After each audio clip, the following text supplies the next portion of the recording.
Greetings. I am so delighted to be introducing you to my friend, Marc Gafni.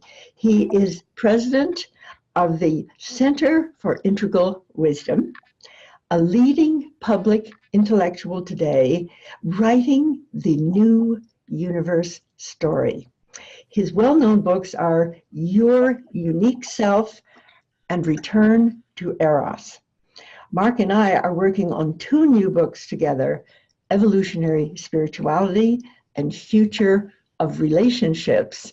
And he is also co-president with me of the Foundation for Conscious Evolution, as I am a co-president of the Center for Integral Wisdom. So Marc, I am so thrilled to be discussing Homo Amor Universalis with you. And just briefly, it started out that I was talking about Homo Universalis, meaning the universal human, and you were talking about Homo Amor. And one day you saw Homo Amor and Homo Universalis, and you said, why not put them together and create Homo Amor Universalis? And so it is. It is together like that. So I would like you to start out in describing, what do you mean by Homo Amor Universalis? Well, thank you. Thank you, beloved Barbara and beloved evolutionary partner. And what a delight to be here with you. So I'll just give a quick, as per your gentle and delightful request, let me just give you a quick, and everybody a quick synopsis of both where this came from and, excuse me, and what's the deep intention, right? What's the animating eros and energy that drives and suffuses this name, which invites the new human, which invites the new humanity. So Homo Amore, or Homo Amor, depending whether you're Italian or not on a particular day, right? That term is an expression of a set of ideas I've been working with in different forms for the last 20 years. But the particular term, right, I coined in response to my colleague Yuval Harari's book, Homo Sapiens, followed by Homo Deus. And Homo Sapiens and Homo Deus are two books that have had an enormous impact on the leading edges of Western intelligentsia. And they're books that are fundamentally dystopian. Yuval doesn't bring new knowledge to the table, but he brings a commanding writing presence. And he brings a dystopian, disturbing vision that he's committed to putting in the forefront of culture. And I think he's doing something important. But his vision, as he acknowledges, right, is essentially a dystopian vision of human beings biohacking their way to some limited version of immortality. Of course, only the most wealthy, the most privileged will be able to accomplish that biohacking. And the rest of the human beings will be, to use Yuval's phrase, useless. It used to be that we were worried, right, about our place, but we thought, well, the elite can't actually destroy us because they need us. They need us for labor. That's no longer going to be true, right? With the exponential emergence of technology, human beings actually won't be needed for most labor. And so Harari's point is that from the perspective of the wealthy elite who have biohacked their way to immortality, most human beings will actually be useless. So I've written, not in response to Yuval directly, but in response to the set of ideas that Yuval has brought together in one book that have been around for the last 20 years extensively. I've talked about really three pieces. The first is your unique self. The second is Homo Amore, right? This vision of Homo Amore, right? And the third is what we might call unique self symphony. And it means something very simple. One, that which drives reality, that which animates reality is eros. And eros is, here's the definition, the experience of being radically alive, moving towards ever deeper contact and ever larger wholeness, which yields in its wake ever more depth, creativity, and transformation. That's eros. So eros drives reality. Eros is in many ways another name for love, or evolutionary love. Reality is animated by, suffused by, and driven by evolutionary love. The self-organizing universe is actually isomorphic, a synonym precisely the same as what we mean when we say eros, or evolutionary love. The self-organizing universe self-organizes towards higher and higher levels of love, care, and concern, right? Of freedom, consciousness, and elegant order. The human being is not separate from that universe. We not only live in the universe, right? The universe lives in us. We're not only in evolution, evolution's in us. So when I actually realize that I'm an expression of evolution, but not just evolution, but of evolutionary love, of eros, and I'm an irreducibly unique expression of eros and evolutionary love, when I realize that I'm a unique expression of the love intelligence and love beauty, that's the initiating and animating eros of all that is, that lives in me, as me, and through me, and as such, I have an irreducibly unique gift that comes from the merger of my unique perspective and my unique quality of intimacy that are needed by all that is.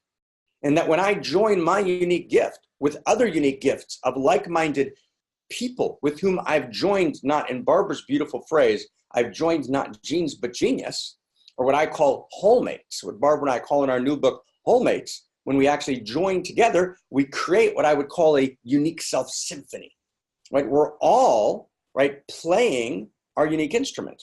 And our unique instrument is the unique expression of intimacy and love intelligence that lives in us, as us, and through us.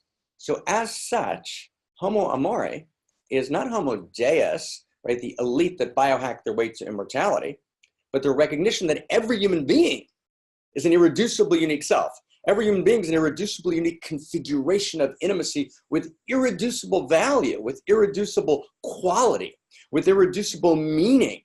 And as such, each human being deserves, right, to have their story heard, right, their poem read, right? We have to support every human being's ability to maximize their irreducibly, uniquely gorgeous expression of the love intelligence.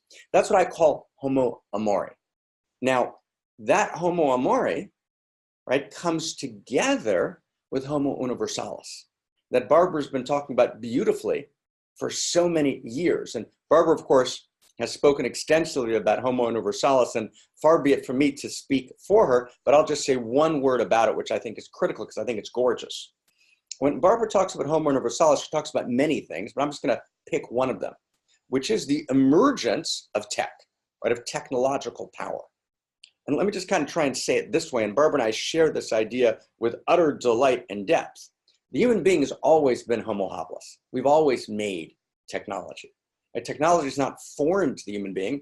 Ever since the first hominid picked up a stick on the savannah between 100 and 300,000 years ago, we've used technology to overcome boundaries that separated us, to overcome limitations, and to reach for the fruit which was beyond our grasp.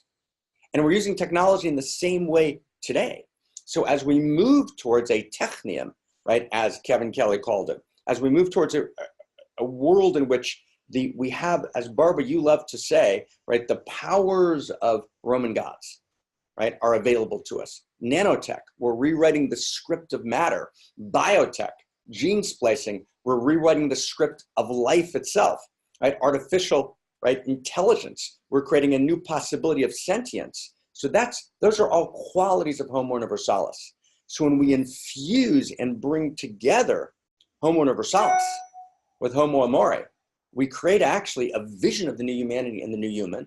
And of course, it always happens in the last couple of sentences when two people come together and honor each other and meet each other in evolutionary love, right? And like evolution always creates proximity between people, creates love, creates mutuality, creates shared vision, and something new is born, a new emergent, greater than the sum of the parts. So Homo Amor Universalis is not just the vision of the future, but it actually is the process of evolution at work incarnate before us. So I am delighted and honored and ecstatic, right, beside myself and in a new self, ecstatic to celebrate the birth of the new human and the new humanity, the birth, right, of Homo Amor Universalis, awakening the new species. Thank you, everyone, so much, and hallelujah. Let's do this together. Thank you, Marc. And I just want to say a word of how I feel when I say Homo Amor Yes. Universalis. Yes. I actually can get internally all these parts coming together as a new whole. So Homo Amor Universalis also has deep evolutionary spirituality, has a profound vocational arousal. Everybody who's a member of it wants to be more and love more and do more. It seems to want to join genius, where people are looking for the partners to be greater than they can be alone. And you add high tech to that, like you said, with powers of ancient gods combined with evolutionary love, evolutionary spirituality, and evolutionary vocation. I want to say this is an awesome species. Yeah. And we're all members of it. And if something happens, I do meditations now. I am Homo Amor Universalis. And what happens is I feel new because I am able to place myself in the field of the new species as a member of a new species. So I just want to conclude with the blessing that this particular event of Homo Amor Universalis is coming together as the students and as the new humans, and they are microcosms of humans everywhere on Earth who are evolving. So Yes. I'd like to say a blessing that out of this new name and this new understanding of all our dimensions, this species will arise on Earth in time to avoid the destruction that we could do through climate change and species extinction and so forth, that we're going to create as Homo Amor Universalis a future equal to our love and our creativity. Amen. And so thank you, Marc, and thank you for being my partner in conceiving of this. And we bless everybody as being members of the emerging species. Thank you. Amen. Hallelujah. Thank you. Yeah. Awesome, beloved. So be it. So be it. Thank you.